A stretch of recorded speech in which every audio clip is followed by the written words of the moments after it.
অসংখ্য ধন্যবাদ স্টুডেন্ট। তোমরা নিশ্চয়ই ক্লাস 8-এর ছাত্র। দ্বিতীয় পর্যায়ক্রমিক মূল্যায়ন পরীক্ষাটি তোমরা দিতে চাও, তো নিশ্চয়ই তোমরা বাড়িতে বসে প্রস্তুতি নিয়েছো। তবু তোমাদের বলবো এই প্রশ্নগুলির বাড়িতে বসেই পরীক্ষা দিয়ে দাও এবং এর যে পাশে পৃষ্ঠা নম্বর দেওয়া আছে, এই পৃষ্ঠা নম্বরের উত্তরগুলো দেওয়া আছে, সেখানে তুমি মিলিয়ে নাও। তাহলেই তোমরা তোমাদের কতটুকু প্রস্তুতি হয়েছে সেটা ঝালিয়ে নিতে পারবে। ওকে, তো দেখো আমি এখন তোমাদের দেব যে চ্যাপ্টার 4 নম্বর, 5 নম্বর এবং 6 নম্বর চ্যাপ্টার প্রশ্নগুলি।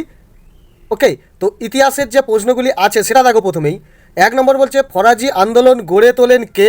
পৃষ্ঠা নাম্বার দেওয়া আছে, আগে পরীক্ষা দেবে তারপরে মিলিয়ে নেবে। ওকে, 2 নম্বর প্রশ্ন বলছে দেখো বঙ্গলক্ষ্মী কটন শিল্প চালু হয় কবে?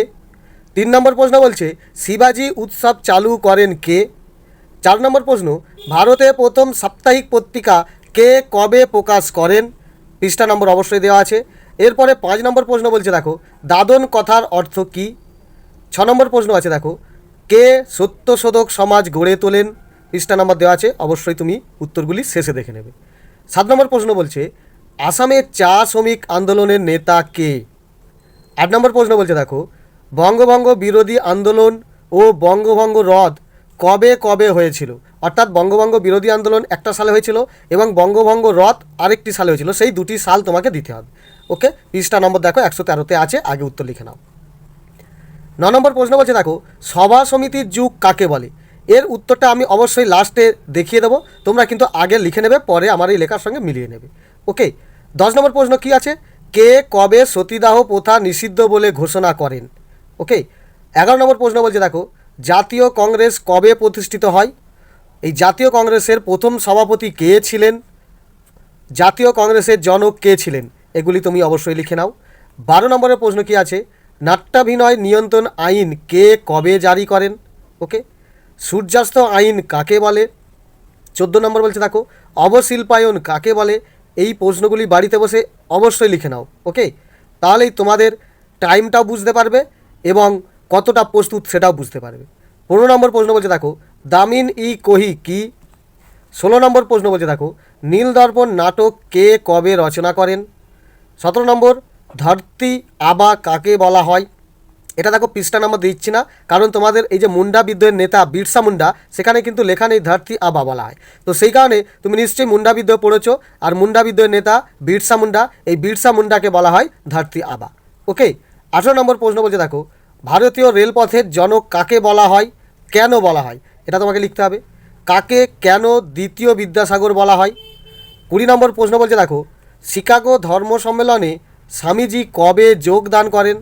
ওকে, 21 নম্বর প্রশ্ন বলছে কারা কাকে 3 দিনের তামাশা বলে ব্যঙ্গ করেছেন?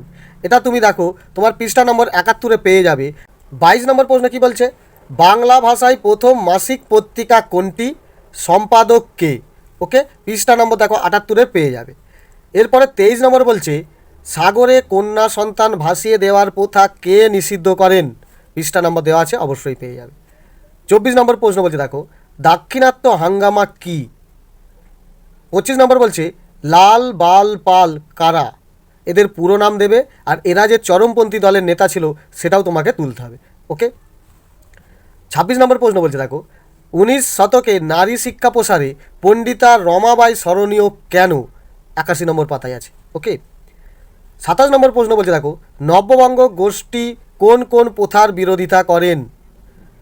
28 নম্বর বলছে দেখো সাঁওতাল বিদ্রোহের কারণ ও ফলাফল লেখো। এই কোশ্চেনটা হচ্ছে তোমাদের খুব ইম্পর্টেন্ট এবং এটা বড় প্রশ্ন। এটা কমসে কম তোমরা সাঁওতাল বিদ্রোহ সম্পর্কে কারণেও তুমি 4টে কি 3টে কারণ দেবে, আর ফলাফলেও তুমি যে উপকারিতা হয়েছে সেই উপকারিতাটা তোমাকে 3টে তুলতে হবে।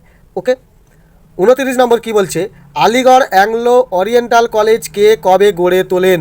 ওকে, পৃষ্ঠা নম্বর 83 পেয়ে যাবে। এরপরে দেখো 30 নম্বর বলছে কে কত খ্রিস্টাব্দে বিধবা পুনর্বিবাহ চালু করেন? পৃষ্ঠা নম্বর আছে, পেয়ে যাবে। 31 নম্বর দেখো মধ্যবিত্ত কাদের বলা হয়? তারপরে বলছে বেঙ্গল গেজেট কে প্রকাশ করেন? এরপরে 33 নম্বর প্রশ্ন বলছে দেখো হিন্দু পট্টিয়ার পত্রিকার সম্পাদক কে? আর এখানে বলছে সিধু ও কানু কে ছিল?